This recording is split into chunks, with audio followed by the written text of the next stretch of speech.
Hey guys, I'm Nikki Dinky, and of course welcome to my kitchen. Today we are remixing a little recipe.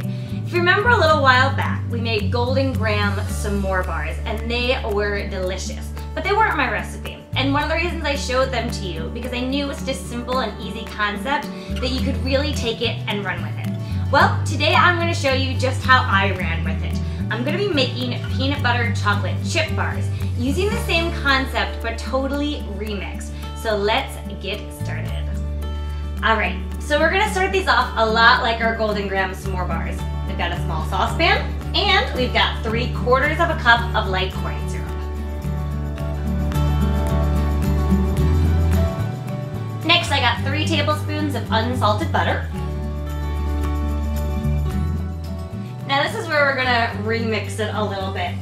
I told you these were gonna be peanut butter chocolate chip bars, and one of the ways that we're making this peanut buttery is to add a 1/4 cup of peanut butter. Creamy, please. Finally, I got 1 bag of milk chocolate chips here. If you wanna use dark chocolate, go right ahead. I just prefer the milk chocolate. It's, milkier and creamier and a little bit more up my alley.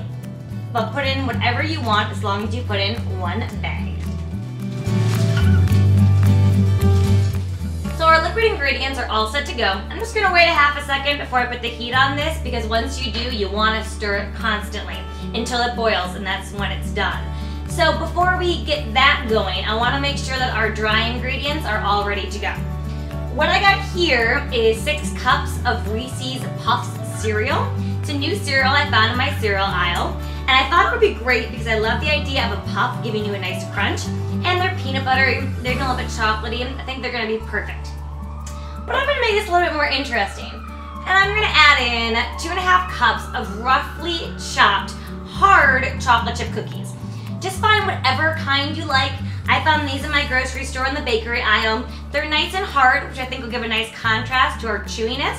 And I just really roughly chopped these. They were already small, so I cut them into about 4ths. And these are going to be mixed in with our cereal.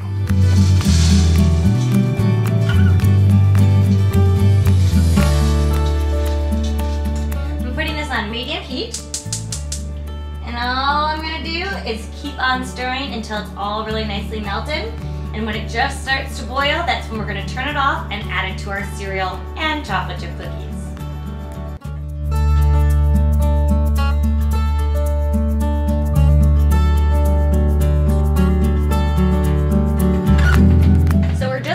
Boil here, and you know what that means. We're turning it off and we're adding it to our cereal and cookies.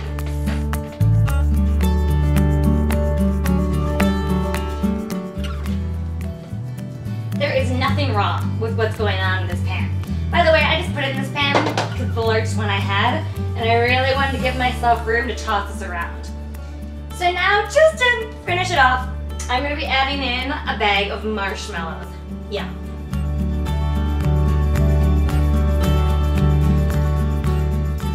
Alright, it's nice and incorporated, and I want to work fast because this is going to definitely seize up on you. So I'm going to get this into my 9x13 baking dish. I've sprayed this with cooking spray, or you can, put butter all in it. We just want to make sure that our mixture doesn't stick to our pan. Now this pan is not used for baking, it's just so that we can create nice bars. So I've done what I can with the spoon, and it's cool enough now that I can handle it with my hands. I am going to do my old trick. It's a little bit of cooking spray on your hand, just so that your hands don't stick to the mixture. And you just want to make sure that you get this really nice and compact, because that's what's going to form nice bars for you. It's when everything's nice and tight in there. And of course, you want them nice and even. So just use your hands, really spread it around. It looks like a mess, to be honest, but it's a really good mess. Now it's all about waiting. You've got about an hour for these to cool completely, and you have to let them cool or else they won't form your nice bars. If you are feeling like an hour is too long to wait for this masterpiece, you can put it in the fridge and probably cut that time in about half.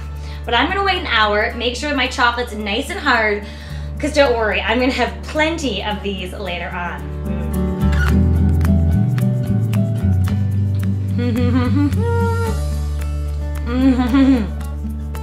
That was a great bite.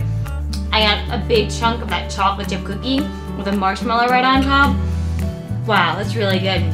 And I love the chocolate and peanut butter. I mean, who doesn't like chocolate and peanut butter? Now, I must say, the original recipe is very good, but this, this isn't bad either. So go, have fun, experiment, because let's face it, anything you make, I think is gonna be delicious. Till next time.